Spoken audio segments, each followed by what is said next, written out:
Hello, how are you? And welcome once again to this your podcast.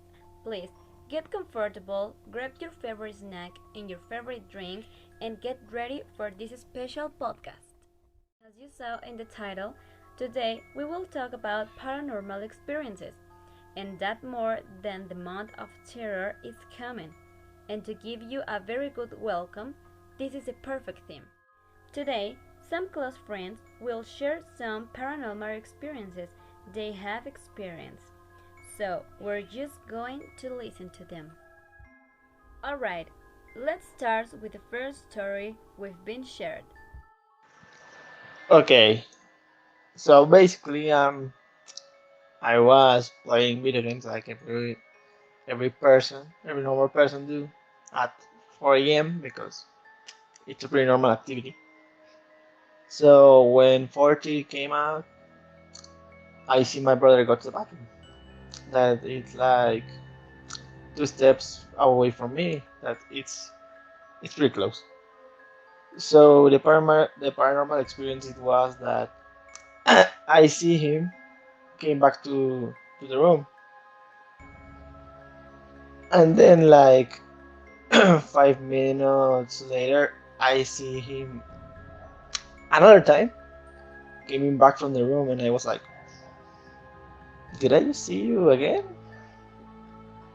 So basically, the story was that I see my brother twice coming back from the bathroom, and in the morning, I asked him, "Hey, did you came all the way down and do it again?"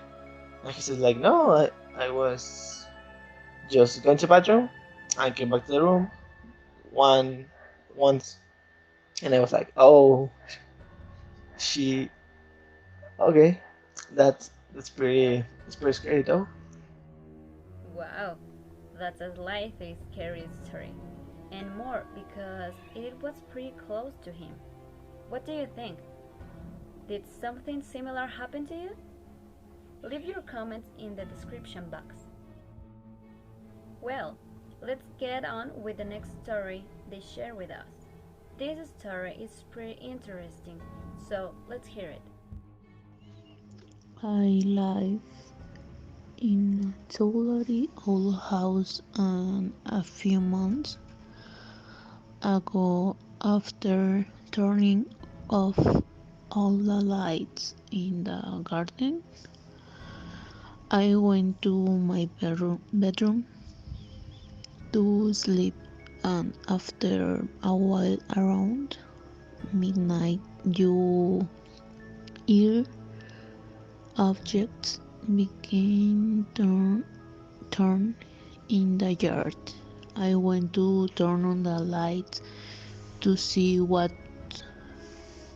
was happening, and it was nothing. Everything was in the places. I returned to room, and after a while heard noises, and next day there were some objects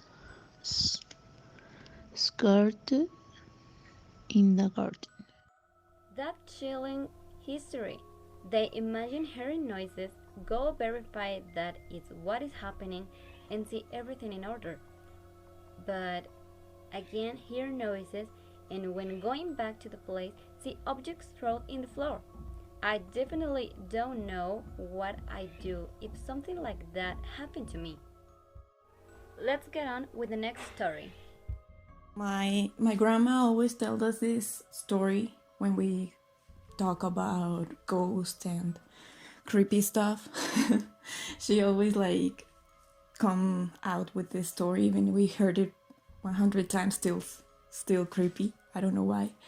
But when back in the day when she was just married to my grandpa, um, she used to live back in the old timey Zacatecas, like in those one of old houses that is like a big patio on the center, and all the bathrooms are around them. and she just had my uncle, and he was just a baby. And he was playing around in the patio with their dog, I think.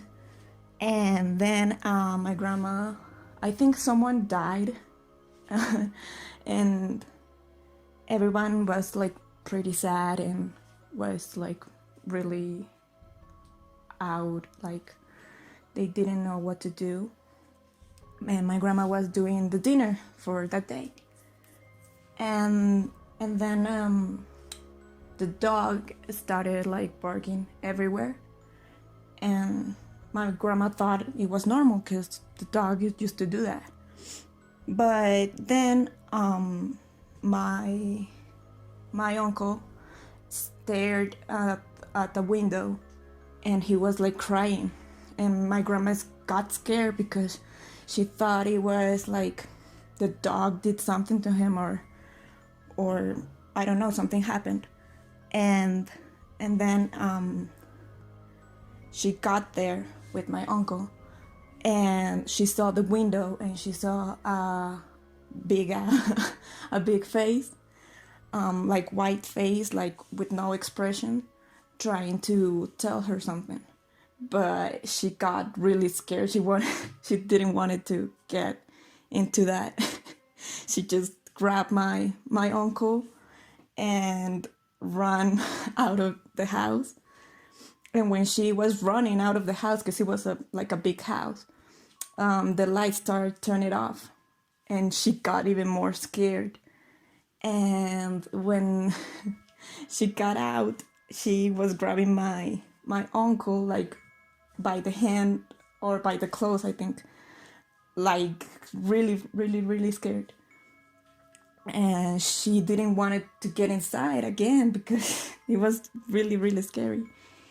And she waited for my grandpa, and she was like crying and so impressed about that. And my grandpa was like, nah, maybe it's like because used to tell that if you see like ghosts in your house, there's a treasure in it. So my grandpa always saw it in that way, like in that house was a treasure. So yeah, I think that's the story. And yeah. That's definitely been the scariest story we've heard so far. It's very scary to imagine in a scenario like this, and more if it happened to a close relative. Until now, what do you think? Did something similar happen to you? Please, leave your comments in the description box. And well, let's hear our last story of the day. Okay, here we go. Months back, one day and night, while I was about to sleep, the shower room was opened alone. I think my sister had gone to bed, and it didn't happen. And it turns out that a shower was opened that doesn't even work. And that's it. Maybe a demented spirit wants to take a bath. And that's what I call a cursed bathroom. That is a short history, but it doesn't mean it wasn't scary. Or what do you think? Well, we have reached the end of this podcast. Tell me, what looked like? It's scary, isn't it? This was definitely a great welcome for the month of terror. I hope you like it, you scared, and we see you in the next episode. Bye!